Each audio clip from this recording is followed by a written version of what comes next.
বাংলাদেশের রাজনীতি নিয়ে দিল্লি এবং বেইজিং অর্থাৎ ভারত এবং চীনের যে টানাটানি সেটা বেশ স্পষ্ট।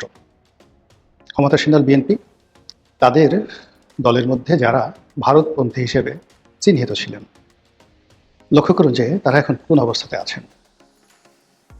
ভারতপন্থী যারা লোকজন রয়েছে তাদের কত অংশ ক্যাবিনেটে চান্স পেয়েছেন, কোন কোন মন্ত্রণালয় পেয়েছেন। অন্যদিকে যারা দলের মধ্যে চীনপন্থী হিসেবে পরিচিত ছিলেন, বেশ কয়েকবার তারা চীনে গেছেন, আপনারা তাদেরকে চিনেন।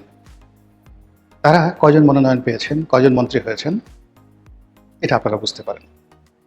আর এর প্রেক্ষিতেই বর্তমান সরকারের সঙ্গে ভারতের কেমন সম্পর্ক যেতে পারে আর চীনের সম্পর্ক কেমন হতে পারে এটি খুব সহজে অনুমেয়। দ্বিতীয় যে বিষয় সেটি হলো এই সরকারের ক্ষমতায় আসীন হওয়ার বয়স মাত্র 2 মাস, অর্থাৎ 60 days। এর মধ্যে সরকারের কর্তা ব্যক্তি যারা আছে তাদের মধ্যে পররাষ্ট্রমন্ত্রী ভারত সফর করেছেন।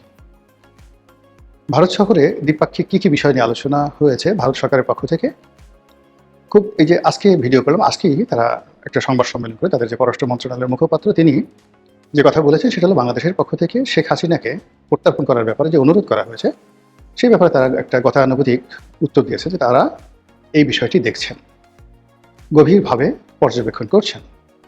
শেখ হাসিনাকে কিভাবে প্রত্যার্পণ করা হবে বা করা যেতে পারে, বাংলাদেশের যে অনুরোধ সেই অনুরোধকে ভারত কিভাবে মূল্যায়ন করবে, এই বিষয়গুলো নিয়ে চুলচেরা বিচার বিশ্লেষণ হচ্ছে ভারতের সর্বোচ্চ মহলে। আপনারা স্পষ্টই বুঝতে পারছেন যে এটা একটা কথার কথা।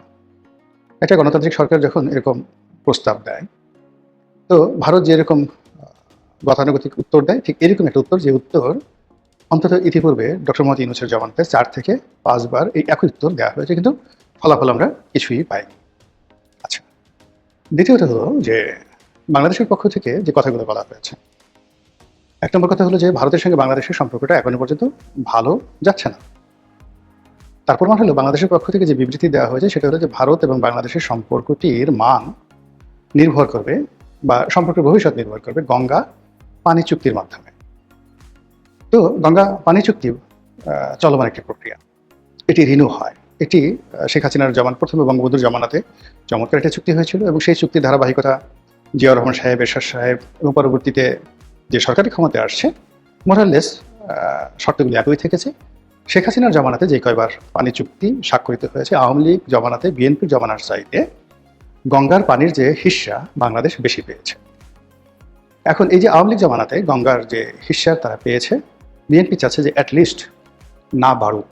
শেখ হাসিনার জমানাতে গঙ্গা দিয়ে বা মানে এই যে বৃহত্তম গঙ্গা যে প্রকল্প, সেখান দিয়ে ফারাক্কা দিয়ে যে পরিমাণ পানি রাজশাহীর এই অঞ্চলে প্রবেশ করেছে, অ্যাটলিস্ট সেই পরিমাণ পানি প্রবাহিত হোক। অন্যদিকে পুরো শেখ হাসিনার জমানাতে যেটা নিয়ে আলোচনা হতো সেটা হলো তিস্তা প্রকল্প, অর্থাৎ চীন চাচ্ছিল যে ভাটিতে, তিস্তা নদীর ভাটিতে বাঁধ নির্মাণ করবে এবং এখানে কাউন্টার রাবার ড্যাম করে এমন একটা অবস্থা তৈরি করবে যে তিস্তার পানি ভারতের জন্য গলার কাটা হয়ে পড়বে, যাকে বলা হয় বর্ষাকালে। আর শীতকালে বাংলাদেশ প্রাকৃতিকভাবে এমন জলাধার নির্মাণ করবে এবং সেই জলাধার কেন্দ্রিক কৃষি, শিল্প, পর্যটন এমনভাবে গড়ে তুলবে যে এই তিস্তা প্রকল্পটি বাংলাদেশের জন্য যাকে বলা হয় একটি আশীর্বাদ হবে। কিন্তু ভারত এই কাজটি করতে দেয়নি, কখনো করতে দেয়নি। তারা তিস্তা চুক্তি করে তিস্তার যে ন্যায্য হিস্সা গঙ্গার পানির মতো, এই হিস্সা আমাদেরকে দেয়নি। এই কারণ হলো তিস্তা একটি অভিন্ন নদী, যেখানে কেন্দ্রীয় সরকারের সিদ্ধান্তের উপর নির্ভর করে না। এখানে পশ্চিমবঙ্গ সরকার, মমতা ব্যানার্জি সরকারের উপরও অনেক সিদ্ধান্ত নির্ভর করে। এখন তিস্তা যেভাবে প্রবাহিত হচ্ছে, সেই তিস্তাতে মূল নদীর যে প্রবাহ, সে প্রবাহ থেকে পশ্চিমবঙ্গের মধ্যে যে পানিটুকু পশ্চিমবঙ্গ সরকার পায়, এটা নিয়েই অন্যান্য রাজ্যের সঙ্গে পশ্চিমবঙ্গের মারাত্মক বিরোধ।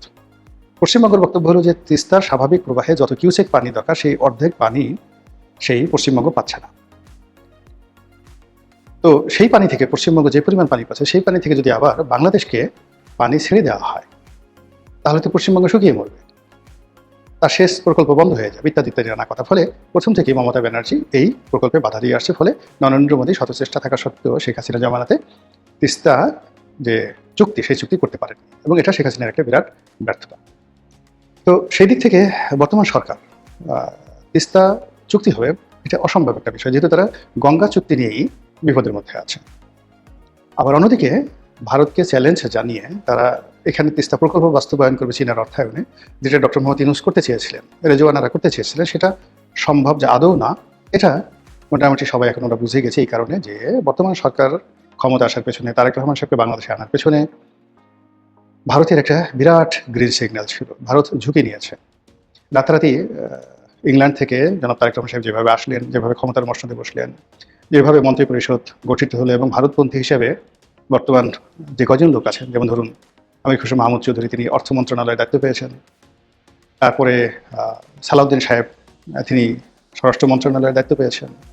ইকবাল মাহমুদ টুকু, তিনি ভারতপন্থী নেতা হিসেবে পরিচিত এবং তিনি জ্বালানি ও খনিজ সম্পদ বিদ্যুৎ মন্ত্রী হিসেবে দায়িত্ব গ্রহণ করেছেন। আর ওই লোকই ভাইরাস চীনপন্থী হিসেবে যারা দলের মধ্যে আছেন, তাদের মধ্যে এক নম্বরে air vice marshal Altaf Hossain Chowdhury, সাবেক স্বরাষ্ট্রমন্ত্রী, ঘোড়ার ডিম কিচ্ছু পাননি। তারপর চীনপন্থী হিসেবে পরিচিত সাবেক স্বরাষ্ট্র প্রতিমন্ত্রী লুৎফুজ্জামান বাবর, যারা চীনের অর্থায়নে উলফাদেরকে সেই যে 10 ট্রাক অস্ত্র দিয়েছেন বলে অভিযোগ রয়েছে এবং এই জন্য তাদের জীবন তছনছ হয়ে গেছে এবং তারা ভারত বিরোধী শক্তি হিসেবে, চীনপন্থী হিসেবে পরিচিত।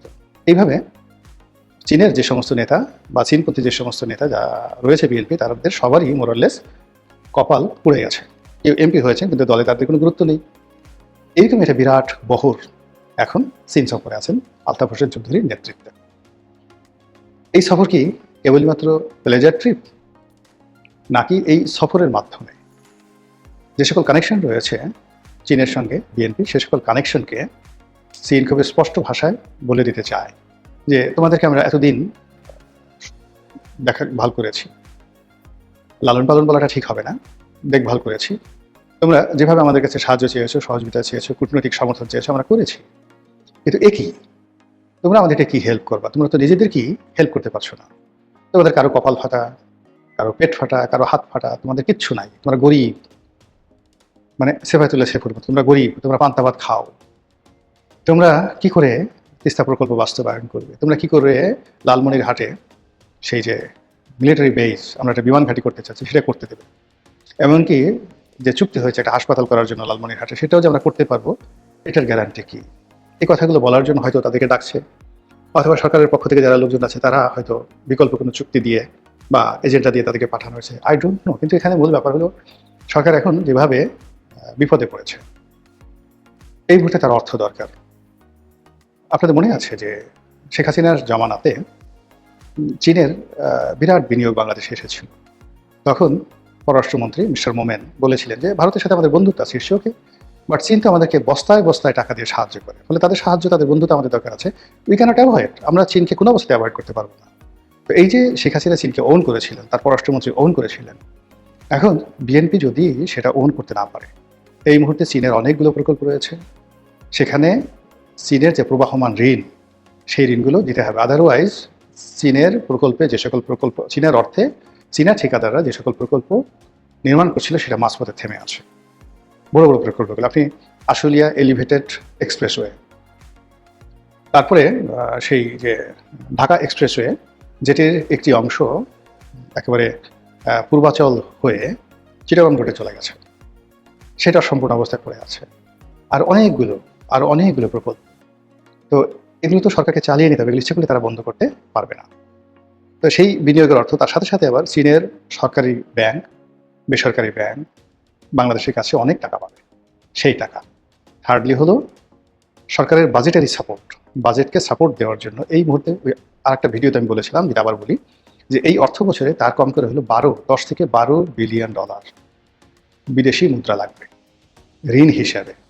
রেমিটেন্সও কাম হবে না, আমদানি মানে যাকে বলে রপ্তানির যে টাকা, সেটাতেও কাজ হবে না। মানে অ্যাজ এ লোন হিসাবে অতিরিক্ত 12 বিলিয়ন ডলার ছাড়া এইবারের বাজেট সে সাপোর্ট দিতে পারবে না। কারণ বাজেটে যে সকল সেক্টরে তাকে সাবসিডিজ দিতে হয়, এবং এই সাবসিডির সঙ্গে যেখানে যেখানে বিদেশি অর্থ জড়িত আছে, যেমন ধরেন টিআরের জন্য তারা চাল দেয়, তো চাল তো বিদেশ থেকে যদি আমদানি করতে হয়, তাহলে এটার জন্য তার বিদেশি টাকা লাগবে, এই টাকা তো ঋণ করে আনতে হবে। তারপরে ধরুন টিন দিবেন আপনি, বা আয়রন, বা আপনি চিনি দিবেন, what ever maybe any imported item consist to the foreign currency, regarding foreign currency, connected to the foreign currency, এই জিনিসগুলোতে বিদেশি ঋণ লাগবে 12 বিলিয়ন ডলার। এখন বিশ্বব্যাংক, IMF, জাইকা, তারপর এডিবি, আইডিবি, তারা কত দেবেন? 12 বিলিয়ন ডলার হবে না, অথচ 12 বিলিয়ন ডলার তার দরকার। এই জন্য এই মুহূর্তে বিশ্বে এই ধরনের মানে সরকারকে যে বাজেটারি সাপোর্ট সেটা দেয় চীন। তো চীনের সাথে যে সম্পর্ক সেই সম্পর্ক স্থাপন করার জন্য সরকার যদি এই তার যারা লোকজন রয়েছে তাদেরকে পাঠায়, এটা অবাক হওয়ার কিছু না। কিন্তু যাদেরকে পাঠানো হয়েছে তারা কি সরকারকে রিপ্রেজেন্ট করে? আলতাফ হোসেন চৌধুরীকে বলবো যে তুমি নিজেই তো কোনো মন্ত্রিত্ব পাও নাই, তোমার তো প্রধানমন্ত্রীর দরবারে তোমার 2 পয়সার মূল্য নাই। শামসুজ্জামান দুদু তাকে বলবে যে তুমি কি পেয়েছো, মনোনয়ন পেয়েছিলা, এখন তুমি রিজভী সাহেবকে মন্ত্রী বানালো, সালাউদ্দিন সাহেব ভারত থেকে আসলো তোমার জুনিয়র, তাকে মন্ত্রী বানানো হলো, তুমি মিয়া পাইলাটা কি? আর তুমি এখন চীনে আসছো $10 বিলিয়ন $5 বিলিয়ন কথা বলার জন্য। তো এই কথাগুলো তো তারা জবাব দিতে পারবে না। আবার অন্যদিকে ভারত থেকে আসার পর পররাষ্ট্রমন্ত্রী তার বেজিং যাওয়ার কথা ছিল, তিনি যাচ্ছেন না। হোয়াট ডাজ ইট মিন? তিনি এখন ঘুরে বেড়াচ্ছেন, জাতিসংঘের সাধারণ পরিষদের সভাপতি হবেন। এখানে মানে ভোট পাওয়ার জন্য তিনি বেশ কয়েকটি 3টি দেশে ভ্রমণ করছেন। কিন্তু এই যে জাতিসংঘের সাধারণ পরিষদের সভাপতি হলে তার 2 পয়সা লাভ হবে কিনা বাংলাদেশের, আই ডোন্ট নো। কিন্তু এই মুহূর্তে তো টাকা দরকার। পররাষ্ট্রমন্ত্রীর এই মুহূর্তে সবচেয়ে বেশি দরকার ছিল টাকা। ফলে পররাষ্ট্রমন্ত্রী এবং অর্থমন্ত্রী এই দুজনের মধ্যে যে হরিহর আত্মার সম্পর্ক নিয়ে বিশ্বের যে সকল দেশ আমাদেরকে এখন বাজেটারি সাপোর্ট দেবে, সামনের জুনের যে বাজেট সেই বাজেটে সাপোর্ট দেবে, আমাদের ফরেন কিছু যাকে বলে ডেপ্ট মানে ঋণ সেগুলো পরিশোধ করার জন্য আমাদের টাকা লাগবে, আমাদের এডিবিগুলো বাস্তবায়ন করার জন্য টাকা লাগবে, আমাদের সেই জ্বালানিতে ভর্তুকি দিতে আমাদের টাকা লাগবে। এই টাকাগুলো কালেকশন করার জন্য তাকে ঘুরতে হবে স্বরাষ্ট্রমন্ত্রী এবং পররাষ্ট্রমন্ত্রী এবং অর্থমন্ত্রীকে। কিন্তু তারা ঘুরছেন না, তারা গতানুগতিকভাবে অর্থমন্ত্রী IMF গেছেন এবং আমাদের দেশে IMF ওয়ার্ল্ড ব্যাংকের পাল্লায় যে সরকার পড়েছে সেই সরকারের সর্বনাশ ঘটে গেছে। এবং আগেরবার একবার যাকে বলা হয় সাইফুর রহমান সাহেব বলেছেন যে আমার আর বিশ্বব্যাংকে যেতে ইচ্ছা করে না, এত অপমান, এত কষ্ট, বাইরে বের করে দাঁড়া করায় বসায় থাকে দেখা করার জন্য। একটা সাধারণ বিশ্বব্যাংকের ভাইস প্রেসিডেন্টের সাথে দেখা করার জন্য দিনের পর দিন ঘন্টার পর ঘন্টা আমেরিকাতে ঘোরাফেরা করতে হয়। তো এই যে একটা বাস্তব অবস্থা, সেই বাস্তব অবস্থা এখন আমির খসরু মাহমুদ চৌধুরীকে করতে হচ্ছে। এবং আপনি আমেরিকাতে গিয়ে দেখেন যে সে দূতাবাস অফিসে বসে আছে, দূতাবাসের লোকজন ইউটিউবে তাকে সাক্ষাৎকার দিচ্ছে, ফেসবুকে তার সাক্ষাৎকার নিচ্ছে, আর সেই ফেসবুকে সাক্ষাৎকার দিচ্ছে। বুঝেন যে কোন পর্যায়ে মানে দন্যতা পৌঁছে গেছে। কাজেই এই যে দিল্লি এবং বেইজিংয়ের যে টানাটানি, বা একদল দিল্লি গেলেন আর একদল বেইজিংয়ে গেলেন, এটা যেন শুধু আনাকুম জানাকুম না হয়। আমাদের সামনের যে প্রয়োজনগুলো আছে সেই প্রয়োজনের সঙ্গে কমপ্লাই করতে পারে, এইভাবেই আমাদের অর্থ মন্ত্রণালয়, পরিকল্পনা মন্ত্রণালয় এবং পররাষ্ট্র মন্ত্রণালয় কাজ করুক, এই প্রত্যাশা রইল।